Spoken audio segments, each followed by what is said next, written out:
ಎಲ್ಲರಿಗೂ ನಮಸ್ಕಾರ. ನಾವು ಈ ಆಸ್ಟಿಯೋ ಆರ್ಥರೈಟಿಸ್ ಬಗ್ಗೆ ಅಂದ್ರೆ ಸಂಧಿಗತ ವಾತದ ಬಗ್ಗೆ ಅಥವಾ ಎಲ್ಲಾರ್ಗೂ ಅರ್ಥ ಆಗ್ಬೇಕು ಅಂದ್ರೆ ಜಾಯಿಂಟ್ಸ್ ಪೇನ್ ಎಲ್ಲಾರ್ಗೂ ಸಂಧಿ ನೋವಿನ ಬಗ್ಗೆ ನಾವು ಡಿಸ್ಕಸ್ ಮಾಡ್ಲಿಕ್ಕತ್ತೀವಿ ನಮ್ ವಿಡಿಯೋಸ್ ಒಳಗ.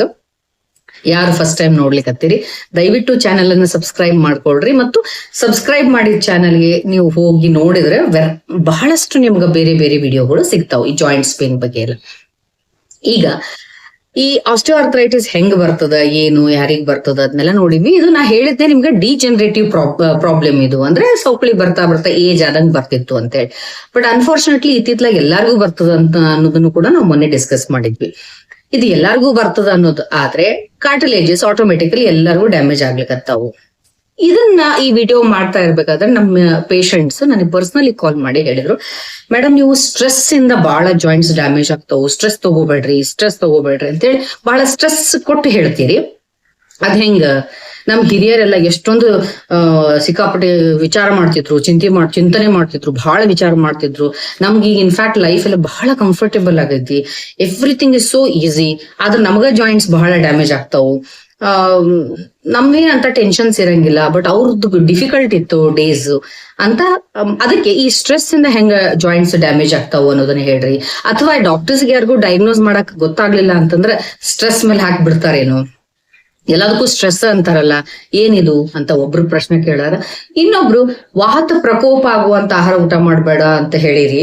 ಯಾವ್ದದು ಪರ್ಟಿಕ್ಯುಲರ್ಲಿ ನಮ್ಗೆ ಗೊತ್ತಾಗುದಿಲ್ಲ, ಎಂತ ಆಹಾರಗಳನ್ನ ಪರ್ಟಿಕ್ಯುಲರ್ಲಿ ಹೆಸರು ತಗೊಂಡು ಹೇಳ್ರಿ ಅಂತ ಕೇಳ. ನಾನ್ ಇವತ್ತು ಅವ್ರಿಬ್ಬರಿಗೂ ಆನ್ಸರ್ ಮಾಡ್ಬೇಕು ಅಂತ ಹೇಳಿ ಈ ವಿಡಿಯೋ ಮಾಡ್ಲಿಕ್ಕತ್ತೀನಿ. ಮತ್ತು ಇಂಥ ಕ್ವಶನ್ಸ್ ಇದ್ರೆ ದಯವಿಟ್ಟು ನೀವು ಕಮೆಂಟ್ ಬಾಕ್ಸ್ ಅಲ್ಲಿ ಹಾಕ್ರಿ, ಸೋ ದ್ಯಾಟ್ ನಿಮ್ಮ ಪ್ರಶ್ನೆಗಳೇ ಎಷ್ಟೋ ಜನರ ಪ್ರಶ್ನೆಗಳಾಗಿರ್ಬೋದು, ನಮಗೂ ಅದನ್ನ ಕ್ಲಾರಿಟಿ ಕೊಡ್ಲಿಕ್ಕೆ ಹೆಲ್ಪ್ ಆಗ್ತದೆ. ನಂಬರ್ 1, ನೀವ್ ಹೇಳ್ದಂಗ್ ಕರೆಕ್ಟು. ಹಿಂದಿನ ಹಿರಿಯರು ಬಹಳ ವಿಚಾರ ಮಾಡ್ತಿದ್ರು, ಎಲ್ಲಾ ನಮ್ಗಿಂತ ಡಿಫಿಕಲ್ಟ್ ಇತ್ತು. ಆದ್ರೆ ಇದು ಸ್ಟ್ರೆಸ್ ಅನ್ನೋದು ಎಷ್ಟು ಬ್ಯೂಟಿಫುಲ್ ಐತಂದ್ರ, ಬೇಕು ನಮ್ಮ ಜೀವನಕ್ಕೆ ಸ್ಟ್ರೆಸ್ ಬೇಕು. ಹೆಂಗ್ ಬೇಕು ಅಂತಂದ್ರೆ ಅದು ಸ್ಟ್ರೆಸ್ ಅನ್ನೋದೊಂದು ಕಿಕ್ ಇದ್ದಂಗ. ಆ ಸ್ಟ್ರೆಸ್ ಇಲ್ಲ ಅಥವಾ ಒಂದು ಇದು ಇಲ್ಲ ಅಂದ್ರೆ ನಾವು there is no meaning in leading a life. ಆದ್ರೆ ಅದ್ರೊಳಗೆ 2 ಥರದ, ಒಂದು ಯೂಸ್ಟ್ರೆಸ್ ಅಂತ ಹೇಳ್ತೀವಿ, ಇನ್ನೊಂದು ಡಿಸ್ಟ್ರೆಸ್ ಅಂತ ಹೇಳ್ತೀವಿ.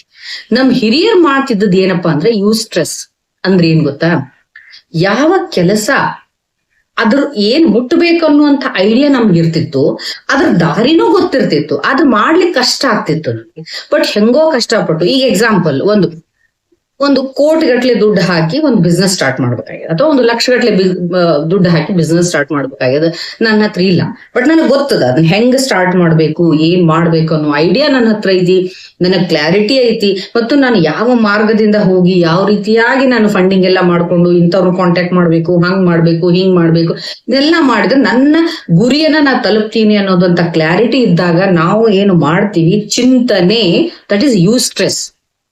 ಅಂದ್ರೆ ನಮ್ಮ ಇತಿಮಿತಿಗಳ ಅರಿವು ನಮಗಿದ್ಕೊಂಡು ನಾ ಏನೋ ಒಂದು ದೊಡ್ಡ ಕೆಲ್ಸ ಕೈ ಹಾಕಿದಾಗ ಅದ್ರ ಬಗ್ಗೆ ಕ್ಲಾರಿಟಿಯನ್ನು ಇಟ್ಕೊಂಡು ನಾನು ಹೆಂಗ್ ಆ ಕೆಲ್ಸ ಕೈ ಹಾಕಿ ಸಕ್ಸಸ್ಫುಲ್ ಆಗ್ಬೋದು ಅಂತ ವಿಚಾರ ಮಾಡ್ತೀನಿ. ಅದು ಯೂಸ್ಟ್ರೆಸ್. ಅದನ್ನ ನಮ್ ಹಿರಿಯರ್ ಮಾಡ್ತಿದ್ರು, ಅದ್ರೊಳಗೆ ಖುಷಿ ಕಾಣಿಸ್ತಿತ್ತು. ಮತ್ತು ಅಲ್ಲಿ ಫಿಸಿಕಲ್ ಕ್ಯಾಲರಿ ಬಹಳ ಬರ್ನ್ ಆಗ್ತಿತ್ತು, ಮೆಂಟಲ್ ಕ್ಯಾಲರಿ ಬಹಳ ಬರ್ನ್ ಆಗ್ತಿರಂಗಿಲ್ಲ. ಯಾಕಂದ್ರೆ ಆಗುವಂತಹ, ಸಂಭವಿಸುವಂತಹ ಅಥವಾ ಸಂಭವ ಇರುವಂತಹ ಕೆಲಸಗಳನ್ನ ನೀವು ವಿಚಾರ ಮಾಡಿದಾಗ ಚಿಂತನೆ ಮಾಡ್ತೀರಿ, ಚಿಂತೆ ಮಾಡೋದಿಲ್ಲ. ಅವಾಗ ನಿಮ್ದು ಫಿಸಿಕಲ್ ಕ್ಯಾಲರಿ ಬರ್ನ್ ಆಗ್ತದೆ, ಮೆಂಟಲ್ ಕ್ಯಾಲರಿ ಬರ್ನ್ ಆಗೋದಿಲ್ಲ. ಆದ್ರೆ ನಾವೇನ್ ಮಾಡ್ತೀವಿ ಇತ್ತಿತ್ಲಾಗಿ ಅಂದ್ರೆ ಡಿಸ್ಟ್ರೆಸ್ ಮಾಡ್ಕೊಳ್ತೀವಿ. ಸ್ಟ್ರೆಸ್ ಅಲ್ಲಿ 2 ತರ, ಒಂದು ಯೂಸ್ಟ್ರೆಸ್, ಇನ್ನೊಂದು ಡಿಸ್ಟ್ರೆಸ್. ಡಿಸ್ಟ್ರೆಸ್ ಅಂದ್ರೆ ಏನು? ಆಗ್ಲಾರದ ಬಗ್ಗೆ ವಿಚಾರ ಮಾಡೋದು. ನಾವೆಲ್ಲ ಮಾಡೋದು ಅದೇ ಅಲ್ಲ, ಆಗ್ಲಾರದ್ದು. ಅದಕ್ಕೆ ದಾರಿನೂ ಇರಂಗಿಲ್ಲ, ಸೊಲ್ಯೂಷನ್ನೂ ಇರಂಗಿಲ್ಲ, ಆ ಸಿಚುವೇಶನ್ ನಾವು ಒಪ್ಕೊಳ್ಳೋದೂ ಇಲ್ಲ. ಅದ್ರ ಬಗ್ಗೆ ಹಿಂಗೆ ಯಾಕ ಇದಕ್ಕೆ ಹೆಂಗ್ ಹೊರಗ್ ಬರ್ಲಿ, ಅಥವಾ ಇದನ್ನ ಏನ್ ಮಾಡ್ಲಿ, ಒಪ್ಕೊಳ್ಳಕ್ಕೂ ಆಗೋದು. ಇದಕ್ಕೊಂದು ಬೆಸ್ಟ್ ಎಕ್ಸಾಂಪಲ್ ಹೇಳ್ತೀನಿ ನಾನು. ನಮ್ಮಲ್ಲಿ ಒಂದು ಪೇಷಂಟ್ ಬರ್ತಾರೆ, ಲೇಡಿ, ಶಿ ಇಸ್ ವೆರಿ ಒಂದು ಮಿಡಲ್ ಏಜ್ಡ್ ಲೇಡಿ ಇದ್ದಾರೆ. ಅವ್ರು ಬಹಳ ಕಷ್ಟಪಟ್ಟು ಒಂದು ಮಗು ಮಾಡ್ಕೊಂಡ, ಟ್ರೀಟ್ಮೆಂಟ್ ಎಲ್ಲ ತಗೊಂಡು. ಆದ್ರೆ ಅನ್ಫಾರ್ಚುನೇಟ್ಲಿ ಆ ಮಗು ಅಂಗವಿಕಲ ಹುಟ್ಬಿಟ್ಟದ. ಈಗ ಅಂಗವಿಕಲ ಮಗು ಇದ್ದಾಗ ನಿಮ್ಗೆ ಏನು ಸೊಲ್ಯೂಷನ್ ಐತಿ ಹೇಳ್ರಿ? ಆ ಅಂಗವಿಕಲತೆಯನ್ನ ಒಪ್ಪಿಕೊಂಡು ಆ ಮಗು ಜೀವಂತ ಇರುವವರೆಗೂ ಅದನ್ನ ಜೋಪಾನ, ಅದು ಪ್ರೀತಿಯಿಂದ ಜೋಪಾನ ಮಾಡೋದ್ ಬಿಟ್ರೆ ಬೇರೆ ಏನೂ ನಿಮ್ಗೆ ಸೊಲ್ಯೂಷನ್ನೇ ಇಲ್ಲ. ಆದ್ರೆ ಈ ಹೆಣ್ಮಗಳಂಗಲ್ಲ. ಹಿಂಗ್ಯಾಕ, ನನಗೆ ಯಾಕೆ ಹಿಂಗೆ ಆಯ್ತು, ನನಗೆ ಯಾಕೆ ಇಂಥ ಮಗು ಹುಡ್ತು, ನನ್ಗೆ ಆ ಮಗು ಸಫರ್ ಆಗೋದು ನೋಡಕ್ ಆಗಂಗಿಲ್ಲ, ಆ ಮಗು ಸಫರ್ ಆಗೋದು ನೋಡಿ ನಾನ್ ಸಫರ್ ಆಗ್ತೀನಿ, ಮಗು ಸಾಯೋದನ್ನು ನೋಡಕ್ ಆಗಂಗಿಲ್ಲ, ಬದುಕೋದನ್ನು ಮಾಡಕ್ ಆಗಂಗಿಲ್ಲ, ಟ್ರೀಟ್ಮೆಂಟು ಸಾಧ್ಯ ಇಲ್ಲ. ಈ ರೀತಿ ಕೊರಗ್ತಾ ಕುಂತ್ರೆ ಇದಕ್ ಸೊಲ್ಯೂಷನ್ ಇಲ್ಲ ಅದನ್ನ ನೀವು ವಿಚಾರ ಮಾಡ್ದವ. ಅಸಂಭವ ಕಾರ್ಯಕ್ಕೆ ನೀವು ಚಿಂತೆ ಮಾಡ್ತಾ ಇದ್ರೆ ಅದಕ್ಕೇನಂತ ಹೇಳ್ತೀವಿ, ಡಿಸ್ಟ್ರೆಸ್ ಅಂತ ಹೇಳ್ತೀವಿ. ಅದನ್ನೇ ಬಹಳ ಬ್ಯೂಟಿಫುಲ್ ಆಗಿ ನಮ್ಮ ಋಷಿ ಮುನಿಗಳು ಹೇಳ್ಯಾರ. ಏನಂದ್ರೆ ಚಿತಾ ದಹತಿ ನಿರ್ಜೀವಿಂ ಚಿಂತಾ ದಹತಿ ಸಜೀವಿಂ ಅಂತ. ನಾವು ಚಿಂತೆ ಮಾಡ್ತಾ ಇದ್ವಿ ಅಂದ್ರೆ ನಾವು ಸಜೀವಿಗಳನ್ನೇ ಅದು ದಹಿಸಿ ಬಿಡ್ತದ, ಸುಟ್ಟು ಭಸ್ಮ ಮಾಡ್ತದ. ಅದೇ ಚಿತಾ ಸತ್ತವರನ್ನ ಸುಟ್ಟು ಹಾಕ್ತದ. ಸೇಮ್ ಚಿಂತೆ ಬದುಕಿದ್ದವ್ರನ್ನ ಸುಟ್ಟು ಹಾಕ್ತದ. ಚಿಂತನೆಯನ್ನ ಮಾಡಬೇಕು. Eustress is good. ಯೂಸ್ಟ್ರೆಸ್ ಅಂದ್ರೆ ಅದ್ ಹೆಂಗ್ ಕಂಡು ಹಿಡಿಬೇಕ್ರಿ ಅಂತಂದಾಗ ನಮಗೆ ನಾವ್ ಅರ್ಥ ಮಾಡ್ಕೊಳ್ರಿ. ನಾವು ನಮ್ಮ ಜೀವನದಲ್ಲಿನೇ ಹಲವಾರು ಪ್ರೊಸೆಸ್ ಅಲ್ಲಿ we are undergoing so many processes in our day to day life. When we sit and think, ನಾವ್ ಯಾವುದೇ ಒಂದು ವಿಚಾರವನ್ನ ಮಾಡಿದಾಗ ಖುಷಿ ಅನಿಸ್ಬೇಕು, ಒಳಗಡೆಯಿಂದ ಒಂದು ಸೊಲ್ಯೂಷನ್ ಸಿಗ್ಬೇಕು. And we should feel relaxed. Yes, ಹಿಂಗ್ ಮಾಡಿದ್ರೆ ಹಿಂಗ್ ದಾರಿ ಸಿಗ್ತದ ಅನಿಸ್ಬೇಕು. ಅದು ಯೂಸ್ಟ್ರೆಸ್. ಬಟ್ ಆಗ್ಲಾರದನ್ನ ವಿಚಾರ ಮಾಡ್ತಾ ಕುಂತ್ರೆ ನಮ್ಮ ಒಳಗಡೆಯಿಂದ ಸೆಳೆತ ಶುರುವಾಗ್ತದೆ. ಯಾಕಂದ್ರೆ ಲಾಂಗ್ ಟರ್ಮ್ ನಾವು ಡಿಸ್ಟ್ರೆಸ್ ಅಲ್ಲಿ ಇದ್ವಿ ಅಂತಂದ್ರೆ ಆಟೋಮೆಟಿಕಲಿ ಸ್ಟ್ರೆಸ್ ಹಾರ್ಮೋನ್ಸ್ ರಿಲೀಸ್ ಆಗ್ತದೆ. ಕಾರ್ಟಿಕೋಸೋಲ್ ಅಂತಹ ಸ್ಟ್ರೆಸ್ ಹಾರ್ಮೋನ್ಸ್ ರಿಲೀಸ್ ಆಯ್ತು ಅಂತಂದ್ರೆ ನಮ್ಮ ಜಾಯಿಂಟ್ಸ್ ನಲ್ಲಿ ಇರುವಂತಹ, ಜಾಯಿಂಟ್ ಗಳ ಮಧ್ಯೆ ಇರುವಂತಹ ಕಾರ್ಟಿಲೇಜ್ ಡ್ಯಾಮೇಜ್ ಆಗ್ಲಿಕ್ಕೆ ಶುರುವಾಗ್ತದೆ. ಇನ್ಫ್ಲಮೇಟರಿ ಪ್ರಾಸೆಸ್ ಹೆಚ್ಚಿಗೆ ಆಗ್ತದೆ.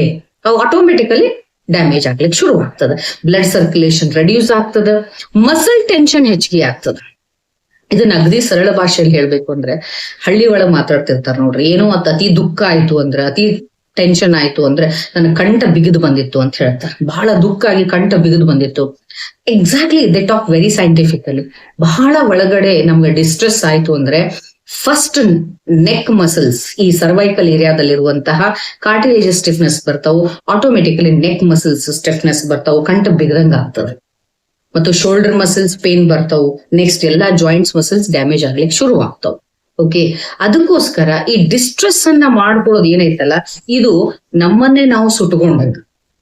ಬರೀ ಹೋಲ್ ಸ್ಕೆಲೆಟನ್ ಸಿಸ್ಟಮ್ ಅನ್ನು ಡ್ಯಾಮೇಜ್ ಮಾಡೋದು ಅಷ್ಟೇ ಅಲ್ಲ, ಬೇರೆ ಎಲ್ಲಾ ಸಿಸ್ಟಮ್ ಅನ್ನು ಕೂಡ ಈ ಸ್ಟ್ರೆಸ್ ಹಾರ್ಮೋನ್ಸ್ ಡ್ಯಾಮೇಜ್ ಮಾಡ್ಲಿಕ್ಕೆ ಶುರು ಮಾಡ್ತಾವ್. ಅದಕ್ಕೋಸ್ಕರ ನಾವು ಡಾಕ್ಟರ್ಸ್ ಫಸ್ಟ್ ಹೇಳುವಂತದ್ದು ಏನು ಅಂದ್ರೆ, stress is a main triggering point nowadays to worsen all the conditions. ಯಾವುದೇ ರೋಗ ಬಂದು ಕೂಡ ಸ್ಟ್ರೆಸ್ ಅನ್ನೋದೊಂದಿತ್ತು ಅಂದ್ರೆ ಇನ್ನೂ ಒಂದಿಷ್ಟು ಡ್ಯಾಮೇಜ್ ಆಗ್ತದೆ. ಅದರಲ್ಲೂ ಡಿಸ್ಟ್ರೆಸ್ ಇತ್ತು ಅಂತಂದ್ರೆ ಬಹಳಷ್ಟು ಬೇಗನೆ ನಾವು ಡ್ಯಾಮೇಜ್ ಆಗ್ತದೆ. ಅದ್ರ ಬದಲು ಚಿಂತನೆಯನ್ನ ಮಾಡ್ರಿ. ಖುಷಿಯಾದಂತ ವಿಚಾರಗಳನ್ನ ವಿಚಾರ ಮಾಡ್ಲೇಬೇಕು. ವಿಚಾರ ಮಾಡ್ಲಾರ್ದೆ ನಾವು ಥಾಟ್ಲೆಸ್ ಸ್ಟೇಟ್ ಅಲ್ಲಿ ಇರ್ಲಿಕ್ಕೆ ಸಾಧ್ಯ ಇಲ್ಲ. ಅದನ್ನೇ ಪಾಸಿಟಿವ್ ಆಗಿ ವಿಚಾರ ಮಾಡೋದನ್ನ ನೀವು ಕಲಿಬೇಕು. ಇದನ್ನ ಪ್ರಾಕ್ಟೀಸ್ ಮಾಡ್ಕೊಳ್ಬೇಕು. ಯಾವುದು ಅಸಂಭವ ಇದು, ಯಾವ್ದು ಆಗಂಗಿಲ್ಲ, better accept it and leave it to God. Let it happen whenever it happens. ಏನಾಗ್ಬೇಕು ಭಗವಂತನ ಮರ್ಜಿ ಪ್ರಕಾರ ಆಗ್ತದ, ನಾ ತಲೆ ಕೆಡ್ಸ್ಕೊಬಾರ್ದ, ಬಿಡ್ರಿ. ಬಟ್ ಯಾವ್ದು ನಿಮ್ಮ ಕೈಯಲ್ಲೈತಿ, ಯಾವ್ದಕ್ಕೆ ನಿಮ್ಮ ದಾರಿ ಕಾಣಿಸ್ತಾ ಇದೆ ಅಂಥದ್ರ ಬಗ್ಗೆ ಕೂತ್ಕೊಂಡು ಚಿಂತನೆಯನ್ನ ಮಾಡ್ರಿ. ಇದೇ ಯೂಸ್ಟ್ರೆಸ್ ಮತ್ತು ಡಿಸ್ಟ್ರೆಸ್ ಇರುವಂತ ಡಿಫ್ರೆನ್ಸ್. ಇವತ್ತು ಯಾವುದೇ ಒಂದು ಆವಿಷ್ಕಾರಗಳಾಗಿದ್ರೆ ಅಥವಾ ದೊಡ್ಡ ದೊಡ್ಡ ವಿಜ್ಞಾನಿಗಳು ಬಂದಿದ್ರೆ ಅವ್ರದೆಲ್ಲ ಯೂಸ್ಟ್ರೆಸ್ ನಿಂದ ಆಗ್ಯಾರ. ಡಿಸ್ಟ್ರೆಸ್ ನಿಂದೊಳಗಿದ್ದಂತ ವ್ಯಕ್ತಿಗಳು ಯಾರು ವಿಜ್ಞಾನಿಗಳು ಆಗಿಲ್ಲ, ಏನೂ ಆಗಿಲ್ಲ, ಸೈಕೋಗಳಾಗ್ಯಾರ. ಆದ್ರಿಂದ ಡಿಸ್ಟ್ರೆಸ್ ಅನ್ನ ಮಾಡ್ಕೊಳಕ್ ಹೋಗ್ಬೇಡ್ರಿ. Eustress is important. Totally stress ಆದಷ್ಟು ಕಡಿಮೆ ಇರ್ಲಿ. Enjoy your life. I hope. ಮತ್ತೆ ಇನ್ನೊಂದು ಪ್ರಶ್ನೆ ಏನ್ ಕೇಳಿದ್ರು ಅಂದ್ರೆ, ಯಾವ ಆಹಾರವನ್ನ ಸೇವನೆ ಮಾಡೋದ್ರಿಂದ ವಾತ ಪ್ರಕೋಪ ಆಗ್ತದೆ, ಪರ್ಟಿಕ್ಯುಲರ್ಲಿ ಹೇಳ್ರಿ ಅಂತ ಹೇಳಿದ್ರು. ಆಹಾರ ಅಂತ ಬಂದಾಗ ನಾವೇನ್ ಹೇಳ್ತೀವಿ ಅಂದ್ರೆ, ರೂಕ್ಷ ಆಹಾರ, ಅತಿ ಡ್ರೈ ಆಹಾರವನ್ನ ದಯವಿಟ್ಟು ಸೇವನೆ ಹೋಗ್ಬೇಡ್ರಿ. ಉದಾಹರಣೆಗೆ ಚಿಪ್ಸು ಅಂತದ್ದು, ಪಾನಿಪುರಿ, ಹೊರಗಡೆ ತಿನ್ನುವಂತ ಭೇಲ್ಪುರಿ ಅಥವಾ ಕಟಿ ಆದಂತ ಆಹಾರ, ಒಣ ಪದಾರ್ಥಗಳನ್ನ ಹೆಚ್ಚಿಗೆ ಯೂಸ್ ಮಾಡೋದಕ್ಕಿಂತ ಮತ್ತು ಕಷಾಯ, ತಿಕ್ತ, ಕಟು ರಸಗಳನ್ನ ಹೆಚ್ಚಿಗೆ ಯೂಸ್ ಮಾಡಕ್ ಹೋಗ್ಬೇಡ್ರಿ. ಆದಷ್ಟು ಷಡ್ರಸಯುಕ್ತ ಆಹಾರಗಳಿರ್ಬೇಕು.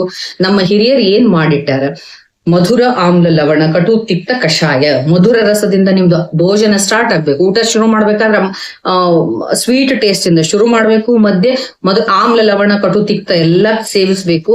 ಎಂಡ್ ಕಷಾಯ ರಸದಿಂದ ಆಗ್ಬೇಕು. ಅಂದ್ರೆ ಮಜ್ಜಿಗೆಯಿಂದ ನಿಮ್ದು ಭೋಜನ ಕೊನೆ ಆಗ್ಬೇಕು. ಈ ರೀತಿಯಾಗಿ ನೀವು ಸರಿಯಾಗಿಂತ ಆಹಾರವನ್ನ, ಬ್ಯಾಲೆನ್ಸ್ಡ್ ಫುಡ್ ತಗೋಬೇಕು. ಮತ್ತು ಅತಿ ಸ್ಟ್ರೆಸ್ ಮಾಡ್ಕೊಳ್ಳೋದ್ರಿಂದ ಆಟೋಮೆಟಿಕಲಿ ಲ್ಯಾಕ್ ಆಫ್ ಸ್ಲೀಪ್, ನಿದ್ದೆ ಬರುವುದಿಲ್ಲ. ನೀವು ಆಗುವಂತ ವಿಚಾರಗಳನ್ನ ಚಿಂತನೆಯನ್ನ ಮಾಡ್ತಿದ್ರೆ ರಾತ್ರಿ ಎಲ್ಲ ನೀವು ಕನಸು ಕಾಣ್ತಾ ಮಲ್ಕೋಬಹುದು. In the sense you get very good sleep also, because internally you feel happiness. ಆದ್ರೆ ಅದೇ ಆಗ್ಲಾರ್ದನ್ನ, ಅಸಂಭವ ಇದ್ದದನ್ನ ವಿಚಾರ ಮಾಡ್ತಾ ಕುಂತ್ರೆ ನಿದ್ದೆನೂ ಬರುದಿಲ್ಲ, ಈ ಕಡೆ ಕೆಲಸನೂ ಆಗುದಿಲ್ಲ. ಆವಾಗ ಇನ್ನೂ ಅಷ್ಟು ಸ್ಟ್ರೆಸ್ ಹಾರ್ಮೋನ್ಸ್ ನಿಮ್ಗೆ ರಿಲೀಸ್ ಆಗ್ಲಿಕ್ಕೆ ಶುರುವಾಗ್ತದೆ. ಬಾಡಿ ಡ್ಯಾಮೇಜ್ ಆಗ್ತದೆ. ಬರೀ ಸ್ಕೆಲೆಟನ್ ಸಿಸ್ಟಮ್ ಒಂದೇ ಅಲ್ಲ, ಎಲ್ಲಾ ಆರ್ಗನ್ಸು ಡ್ಯಾಮೇಜ್ ಆಗ್ಲಿಕ್ಕೆ ಶುರುವಾಗ್ತದೆ.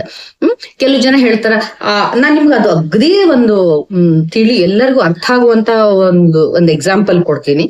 ಏನು ಅಂದ್ರೆ, ಈಗ ಒಂದು ಚಪಾತಿ ಮಾಡ್ಬೇಕಾದ್ರೆ ಚಪಾತಿ ಹಿಟ್ಟು ನಾವು ಕಲಸಿದ ತಕ್ಷಣನೇ ಎಷ್ಟು ಜಿಗಿಯಾಗಿರ್ತದೆ. ನೀವು ಯಾವ ಶೇಪ್ ಬೇಕೋ ಆ ಶೇಪ್ ಬಾಲ್ಸ್ ಮಾಡ್ಬೋದು, ಚಪಾತಿ ಮಾಡ್ಬೋದು, ಫುಲ್ಕಾ ಮಾಡ್ಬೋದು, ಅಂದ್ರೆ ಸ್ಟಿಫ್ ಆಗಿರ್ತದೆ.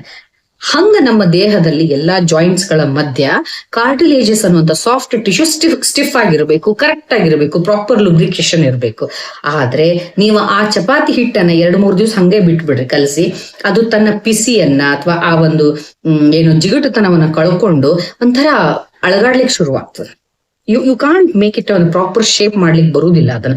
ಹಾಗೆ ನಮ್ಮ ದೇಹದಲ್ಲಿ ಜಾಯಿಂಟ್ಸ್ ಗಳ ಮಧ್ಯೆ ಇರುವಂತಹ ಈ ಒಂದು ಕಾರ್ಟಿಲೇಜಸ್ ಅನ್ನುವಂತ ಫ್ಲೆಕ್ಸಿಬಲ್ ಟಿಶ್ಯೂ ಅನ್ನೋದಲ್ಲ, ತನ್ನ ಒಂದು ಸ್ಟ್ರೆಂತ್ ಅನ್ನ ಕಳ್ಕೊಂತು ಅಂದ್ರೆ ಅದು ಪಿಸಿ ಆಗ್ತದೆ. ಅವಾಗ ಹರ್ನಿಯೇಷನ್ ಆಗ್ಬೋದು, ಪ್ರೊಟ್ರೂಷನ್ ಆಗ್ಬೋದು, ಪ್ರೊಲ್ಯಾಪ್ಸ್ ಆಗ್ಬೋದು, ಎನಿಥಿಂಗ್ ಏನಾದ್ರೂ ಆಗ್ಬೋದು. ಸ್ಪಾಂಡಿಲೈಟಿಕ್ ಪ್ರಾಬ್ಲಮ್ಸ್ ಶುರುವಾಗ್ತವು, ಆ ನರದ ಮೇಲೆ ಪ್ರೆಷರ್ ಶುರುವಾಗ್ತದೆ, ಅದು ಎಲ್ಲೆಲ್ಲಿ ಹೋಗ್ತದೆ ಎಲ್ಲ ಜಗ್ಲಿಕ್ಕೆ ಶುರುವಾಗ್ತದೆ. ಸೊ ಮತ್ತೆ osteoarthritis, rheumatoid arthritis, bursitis, so many problems ಇವೆಲ್ಲ ಶುರು ಆಗೋದಕ್ಕೆ ಸ್ಟ್ರೆಸ್ ಒಂದು ಮೇನ್ ಕಾರಣ ಆಗ್ತದೆ. ಬಟ್ ಅದು ಒಂದೇ ಕಾರಣ ಅಲ್ಲ, ಅದ್ರ ಜೊತೆಗೆ ನಿಮ್ದು ಆಹಾರ ವಿಹಾರ ಸರಿ ಇರುವುದಿಲ್ಲ, ಆಚಾರ ವಿಚಾರ ಬರೋದು ಸ್ಟ್ರೆಸ್ ಅಲ್ಲೇ ಬರ್ತದೆ. ಅದಕ್ಕೋಸ್ಕರ ನಾನು ಹೇಳೋದು, ಮೊದ್ಲು ಸಾಧ್ಯ ಆದಷ್ಟು ಪಾಸಿಟಿವ್ ವಿಚಾರವನ್ನ ಮಾಡೋದನ್ನ ಕಲೀರಿ, ಶಾಂತವಾಗಿರೋದನ್ನ ಕಲೀರಿ, ಆಗಲಾರದಂತ ಸಿಚುವೇಶನ್ಸ್ ಅನ್ನ ಒಪ್ಪುಕೊಳ್ಳೋದನ್ನ ಕಲೀರಿ. ಯಾಕೆ ಹಿಂಗೆ, ನನಗ ಯಾಕೆ ಹಿಂಗ, ನಾನೇ ಸಿಕ್ ನನ್ನ ದೇವರಿಗೆ? ನೋ, ದೇವ್ರು ಯಾವತ್ತೂ ಯಾರಿಗೂ ಅನ್ಯಾಯ ಮಾಡೋದಿಲ್ಲ. ನಮ್ಮ ಕರ್ಮಾನುಸಾರ ನಮ್ಮ ಲೈಫ್ ನಡೀತಿರ್ತದ. ಆದ್ದರಿಂದ ಒಪ್ಪುಕೊಂಡು ಇರೋದ್ರೊಳಗಡೆ ಖುಷಿಯಿಂದ ಇರೋದನ್ನ ಮಾಡ್ರಿ. ನೀವು ಖುಷಿಯಿಂದ ಇದ್ರೆ ಸಮಥಿಂಗ್ ಮೋರ್ ಅಚೀವ್ಮೆಂಟ್ ಅನ್ನ ಮಾಡ್ಬೋದು. ಅದಕ್ಕೋಸ್ಕರ ಇದು ಅರ್ಥ ಆಗಿದೆ ಅನ್ಕೊಂಡಿನಿ. ಯಾರಿಗೆ ಈ ರೀತಿಯಾದಂತ ಕ್ವಶನ್ಸ್ ಇರ್ತಾವೋ ದಯವಿಟ್ಟು ಕಮೆಂಟ್ ಬಾಕ್ಸ್ ಅಲ್ಲಿ ಹಾಕ್ರಿ. ಅಂದ್ರೆ ನಾನು I can clarify your doubt scientifically. Okay, ಮತ್ತು ನಾನು ಹೇಳುವಂತ ಅಥೆಂಟಿಕ್ ಇನ್ಫಾರ್ಮೇಶನ್ ನಿಮ್ಗೆ ಇಷ್ಟ ಆದ್ರೆ ದಯವಿಟ್ಟು ಲೈಕ್ ಮಾಡ್ರಿ, ಶೇರ್ ಮಾಡ್ರಿ, ನಿಮ್ಮ ವೆಲ್ ವಿಶಸ್ ಜೊತೆಗೆ ಶೇರ್ ಮಾಡ್ರಿ, ದೆನ್ ಕಮೆಂಟ್ ಮಾಡ್ರಿ. I take it very positively. Thank you.